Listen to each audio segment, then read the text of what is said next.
Hello friends, welcome to Radiant Competition Classes. मैं आज आप लोगों के समक्ष बीपीएससी सीडीपीओ का जो प्रश्न पत्र है, सामान्य अध्ययन प्रश्न पत्र 1, इसको आप लोगों के समक्ष प्रस्तुत कर रहा हूं।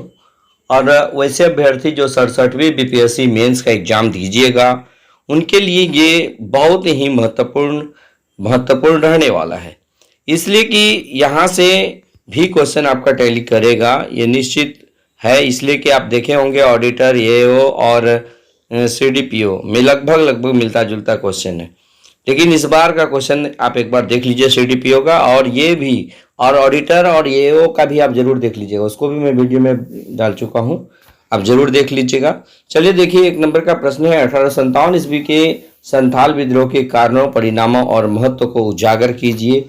ये पहला क्वेश्चन है और ये 38 नंबर का ये पूछा गया है। इसमें से 3 क्वेश्चन का ही 6 में से 3 का जवाब देना है। और देखिएगा, बिहार में सन 1857 ईस्वी से 1949 ईस्वी के मध्य तकनीकी शिक्षा के विकास का आलोचनात्मक परीक्षण कीजिए, यानी कि इसका आलोचना भी करना है आपको।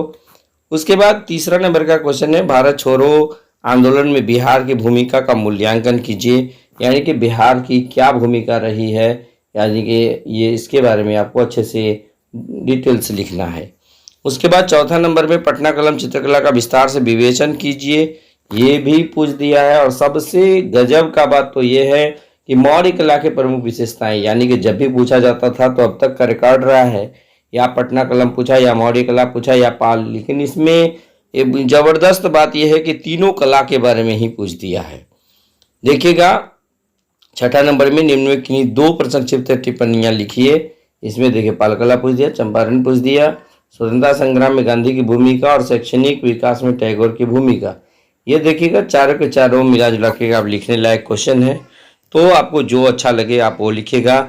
सबसे विचारणीय बात तो यह है कि इसमें तीन कला पढ़ना होता है, और मधुबनी पता नहीं लोग क्यों पढ़ाते हैं, हमको ये नहीं समझ में आ रहा। वो चूँकि आउट ऑफ सिलेबस है, फिर भी मधुबनी चित्रकला को लोग पढ़ते हैं, लेकिन हम लोग को नहीं पढ़ना, इतना याद रखिएगा। चलिए, उसके बाद देखिए करंट अफेयर सेक्शन में, इसमें कह रहा है, श्रीलंका में वर्तमान राजनीतिक, सामाजिक, आर्थिक स्थितियों के लिए जिम्मेदार दशाओं का विस्तार से मूल्यांकन कीजिए। ये आपको पता होगा कि श्रीलंका से संबंधित क्वेश्चन ऑडिटर में भी, एओ में भी और सीडीपीओ में भी पूछा गया है, तो आप ये अनुमान लगा सकते हैं कि 67वीं बीपीएससी के लिए भी किसी न किसी रूप में क्वेश्चन को ट्विस्ट करके ही सही जरूर दे सकता है। उसके बाद देखिए 8 नंबर, अमेरिकी डॉलर की तुलना में भारतीय रुपये के मूल्य में आ रहे ह्रास का भारत की अर्थव्यवस्था पर पड़ने वाले प्रभावों की समीक्षा कीजिए तथा रुपये के मूल्य के पुनर्प्राप्ति के संभावित उपायों को सुझाइए कि कैसे रुपये के मूल्य को बढ़ाया जा सकता है।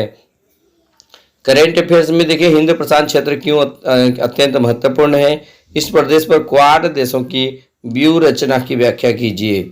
ये भी मैं प्रश्न आप लोग करेंट अफेयर्स में कराया था, श्रीलंका के बारे में भी कराया था। निश्चित रूप से दोनों के दोनों इंपॉर्टेंट फंस चुके हैं।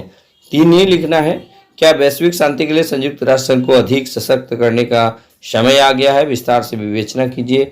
इसमें आप अपना थॉट डालिएगा दोस्तों, बेहतर नंबर मिल सकता है इस तरह का प्रश्न में।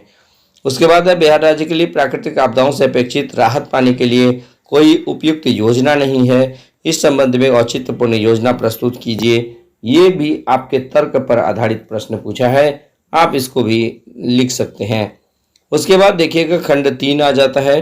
खंड 3 में आप देखिएगा, यहाँ प्रश्न है कि टाइम्स समूह के द टाइम्स ऑफ इंडिया, भीतरी वृत्त जो है आपके, ये भीतरी वृत्त टाइम्स ऑफ इंडिया और इंडिया times.com बाहरी वृत्त के वर्ष 2010 में विज्ञापन द्वारा अर्जित आय के प्रतिशत का विभाजन निम्न चित्र में दर्शाया गया है।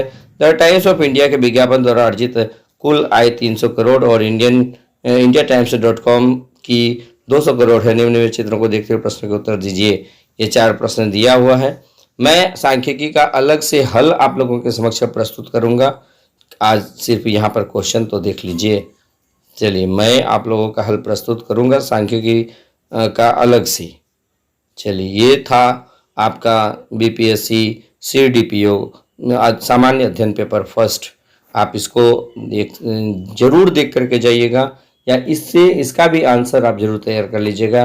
सांख्यिकी के लिए आप निश्चिंत रहिए, मैं बहुत जल्द इसका आंसर आपके समक्ष प्रस्तुत कर रहा हूँ।